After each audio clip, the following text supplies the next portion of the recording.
கண்டென்ட்டை வச்சுட்டு ஊரெல்லாம் எதுக்கு திரிஞ்சிட்டு இருக்கீங்க? இனிமேல் நீங்கள் வந்துட்டு கஷ்டப்படவே வேண்டாம், வெயிலில் மழையில் நனைய வேண்டாம்.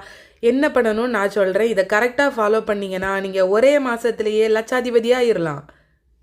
ஏக்கா ஜவ்வு மாதிரி இழுத்துட்டே போகாதுங்க. கண்டென்ட்டை சொல்லுங்கள். நீங்கள் யோசிக்கிறது எனக்கு நல்லாவே புரியுது. என்ன பண்ணணும்னு பார்த்தீங்கன்னா, ஃபஸ்ட்டு வீட்டுக்குள்ளே சண்டை போடுங்க. சண்டை போடலைனாலும் சண்டை போட்ட மாதிரி ஆக்ட் பண்ணவா செய்யுங்க. இதுதான் கண்டென்ட்டுங்க. இந்த கண்டென்ட்டை வச்சு தான் நீங்கள் வந்து சேனலே ரன் பண்ணணும். இல்லாமல் நீங்கள் இதை வச்சுட்டு மாற்றிட்டு வேறு எந்த கண்டென்ட்டுமே போடக்கூடாது. இதை வச்சு சேனலை ரன் பண்ணுங்கள். நான் சொன்ன மாதிரி நீங்கள் ஒரே மாதத்தில் 10 லட்சம் சப்ஸ்கிரைபர் வரலைன்னா நீங்கள் கண்டிப்பாக என்கிட்ட வந்து கேட்கணும். சரியா? என்ன பண்ணணும்னா, ஃபஸ்ட்டு நாள் ஒரு டைட்டில் போடணும்.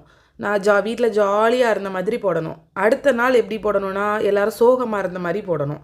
அதுக்கு அடுத்த நாள் நம்ம சப்ஸ்கிரைபர்ஸே வந்து கேட்பாங்க, என்னாச்சுன்னு. அப்போ நீங்கள் வந்துட்டு அடுத்து அதுக்கு பதில் வீடியோ போட்ட மாதிரி, இல்லைங்க ஒன்றும் இல்லை அப்படின்னு போடணும். அடுத்த நாள் வந்துட்டு எப்படி போடணும்னா, உங்கள் கூட